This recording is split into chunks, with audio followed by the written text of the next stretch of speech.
আসসালামু আলাইকুম গাইস, আমি আছি আপনাদের সাথে ফারজানা আলী।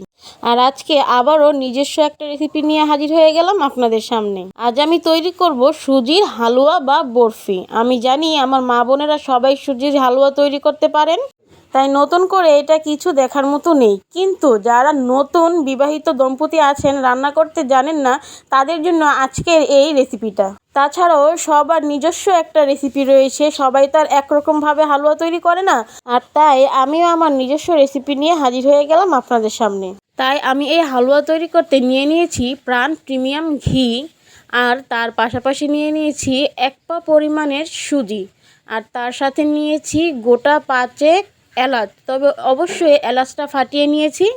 আর নিয়েছি 1/2 কাপ কনডেন্সড মিল্ক, 1/2 কাপ চিনি, আর 1 কাপ লিকুইড দুধ। তো চলুন বন্ধুরা, এই সবগুলো উপকরণ দিয়ে তৈরি করে নেওয়া যাক আজকে আমার সুজির হালুয়া বা বরফি। তার জন্য প্রথমেই আমি চুলায় একটা কড়াই বসিয়ে নিয়েছি। এবার কড়াইটা ভালোভাবে গরম হয়ে যাওয়ার পর এতে দিয়ে দিচ্ছি 4 টিস্পুন ঘি। আর ঘিটা অবশ্যই অপশনাল, কারণ সবার হাতের কাছে সবসময় ঘিটা থাকে না। সেই ক্ষেত্রে আপনারা সয়াবিন তেলটাও ইউজ করতে পারেন, কিন্তু যদি ঘিটা ইউজ করেন তাহলে ফ্লেভারটা খুব ভালো আসে। কারণ আমরা সবাই জানি ঘিয়ের ঘ্রাণটা কিন্তু অনেক সুন্দর হয়। এই ঘ্রাণের জন্যই আমরা হালুয়ায়, বিরিয়ানিতে, খিচুড়িতে এই ঘিটা ইউজ করে থাকি। তো আমার হাতের কাছে যেহেতু ঘিটাই আছে, তাই আমি আজকে সয়াবিন তেলটা ইউজ করব না, আমি ঘি দিয়েই তৈরি করব আমার সুজির হালুয়া। তো বন্ধুরা, আপনারা দেখতেই পাচ্ছেন আমার ঘিটা গরম হয়ে গেছে। এ পর্যায়ে আমি এলাচগুলো ঘিতে দিয়ে দিব, যাতে এলাচ আর ঘিয়ের কম্বিনেশনে সুন্দর একটা ফ্লেভার বের হয়। তো আমি এলাচগুলোকে ঘিয়ের মধ্যে একটু ভেজে নিচ্ছি, আর তারপর দিয়ে দিচ্ছি সুজি। এবার এই সুজিগুলোকে খুব ভালোভাবে ভেজে নেব।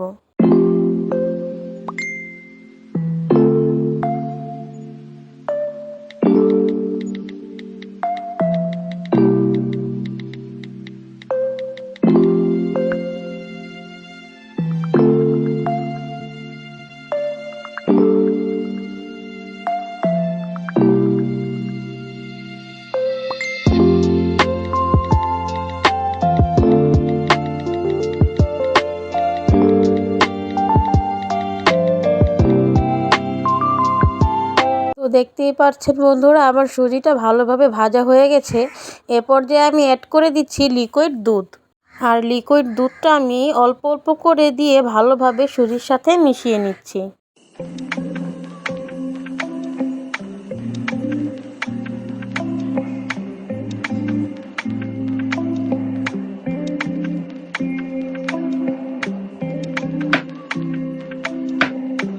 আমার লিকুইড দুধটা মেশানো হয়ে গেছে। এ পর্যায়ে আমি অ্যাড করে দিচ্ছি 1 কাপ পানি। আর পানিটাও আমি অল্প অল্প করে সুজির সাথে মিশিয়ে নেব।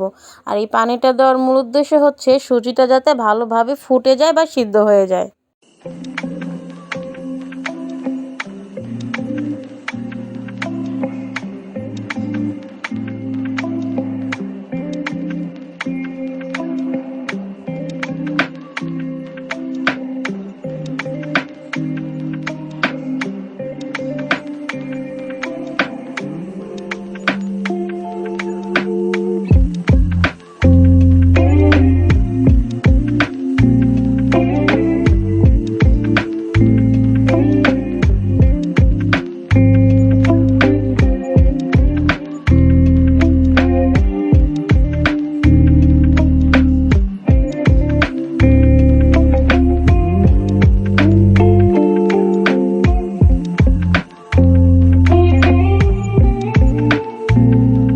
বন্ধুরা, আপনারা দেখতেই পাচ্ছেন আমার সুজিটা সেদ্ধ হয়ে গেছে এবং পানিটাও খুব টেনে গেছে। এই পর্যায়ে আমি অ্যাড করে দিচ্ছি 1/2 কাপ চিনি। এবার এই চিনিটাকেও খুব ভালোভাবে মিক্সড করে নেব। আর অবশ্যই এই সবগুলো মিশ্রণ অনবরত নাড়তে থাকবেন, না হলে তলা দিয়ে লেগে যাবে। আর এই পর্যায়ে আমি দিয়ে দিচ্ছি 1/2 কাপ কনডেন্সড মিল্ক। যেহেতু আমি এখানে 1/2 কাপ কনডেন্সড মিল্ক ইউজ করেছি, সেহেতু আমি চিনিটাও 1/2 কাপ ইউজ করেছি। আপনারা যদি কেউ আরও বেশি মিষ্টি খেতে চান, সেক্ষেত্রে আপনারা আপনাদের মিষ্টির ব্যালেন্সটা স্বাদ মতো, পরিমাণ মতো বাড়িয়ে বা কমিয়ে দিতে পারেন। এখন এই কনডেন্সড মিল্কগুলোকেও ভালোভাবে নেড়েচেড়ে মিশিয়ে নেব।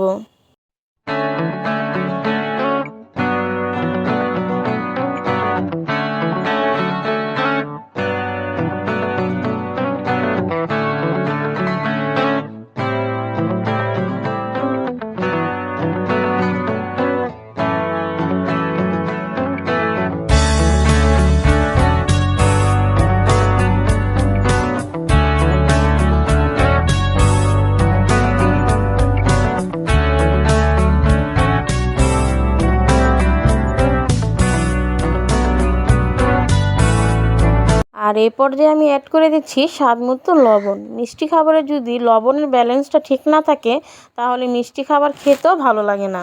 তাই আপনারা আপনাদের টেস্ট অনুযায়ী লবণটা অ্যাড করে দিবেন। এবারে এই সুজির ব্যাটারটাকে অনবরত নাড়তে নাড়তে সবগুলো পানি আমি শুকিয়ে নেব, একদম ব্যাটারটাকে আঠা আঠাভাবে তৈরি করে নেব। তো বন্ধুরা, আপনারা দেখতেই পাচ্ছেন আমার কিন্তু এই বরফির ব্যাটারটা একদম রেডি হয়ে গেছে। আর দেখতেই পাচ্ছেন যে ব্যাটারটা কিন্তু কড়াই থেকে উঠে আসছে, কড়াইতে আর লেগে যাচ্ছে না। তো আমি এটা বরফি তৈরি করব, সেহেতু কিন্তু আমি এই ব্যাটারটা একদম শুকনো শুকনোভাবে তৈরি করে নিয়েছি। আর যদি হালুয়ার মতো তৈরি করতাম তাহলে একটু রসালো রাখতাম। পর্যায়ে আমি একটা বড় স্টিলের প্লেটে ঘি মাখিয়ে নিয়েছিলাম। এখন এই ব্যাটারগুলোকে দিয়ে ভালোভাবে চেপে দেব।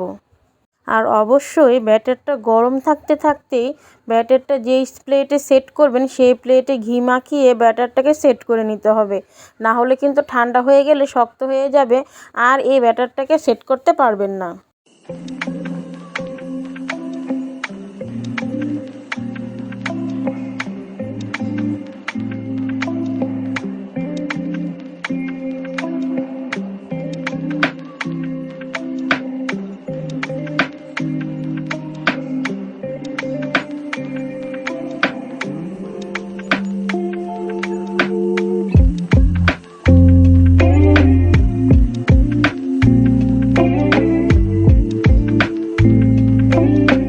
তো বন্ধুরা, দেখতেই পাচ্ছ আমার ব্যাটারটা সেট করা হয়ে গেছে। এ পর্যায়ে গরম গরমই আমি বরফির শেপটা দিয়ে দেব, কারণ ঠান্ডা হয়ে গেলে শক্ত হয়ে যাওয়ার পর কিন্তু আর শেপটা দেওয়া যাবে না। আর হ্যাঁ, অবশ্যই ছুরিতে ঘি বা তেল মাখিয়ে নেবে, না হলে বরফিটা উঠে উঠে আসবে। প্রথমে তো তাড়াহুড়ো করতে গিয়ে আমিও ভুলে গেছিলাম, তাই আমার ছুরিতেও বরফির ব্যাটারটা উঠে আসছিল। তারপর আবার আমি একটু ঘি মাখিয়ে কাটা শুরু করলাম।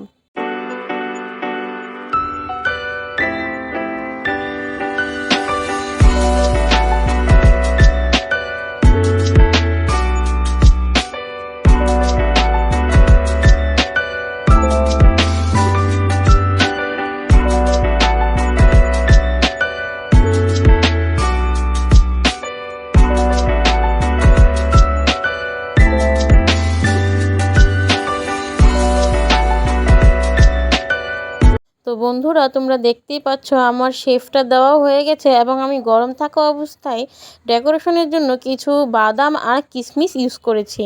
30 মিনিট এটা নর্মাল ফ্রিজে রাখার পর এই যে তোমাদের উঠিয়ে দেখালাম। দেখতেই পাচ্ছ কি সুন্দর এবং লোভনীয় দেখাচ্ছে। তো আমার প্রতিটা মা বোনেরই তো এরকম বরফি বা হালুয়া তৈরি করে থাকেন, তাই তারপরও বলছি আমার এই রেসিপিটা ট্রাই করবেন, অবশ্যই ভালো লাগবে। আর যদি ভালো লাগে তাহলে অবশ্যই আমাকে কমেন্টে জানাতে ভুলবেন না। তাছাড়াও লাইক সাবস্ক্রাইব করে আমাদের পাশে থাকতেও ভুলবেন না। আর আমাদের নতুন নতুন ভিডিও সবার আগে পেতে বেল নোটিফিকেশনটা অবশ্যই বাজিয়ে দিবেন। আর হ্যাঁ, নবদম্পতিরা বা নবরাঁধুনিরা কিন্তু অবশ্যই আমার এই রেসিপিটা ট্রাই করবেন, দেখবেন আপনাদেরও খুবই ভালো লাগবে। তাহলে আজকের মতো আমি ফারজানা আলী বিদায় নিচ্ছি। আপনারা সবাই সুস্থ থাকবেন, ভালো থাকবেন এবং লাইক সাবস্ক্রাইব করে অবশ্যই আমাদের পাশে থাকবেন। আল্লাহ হাফেজ।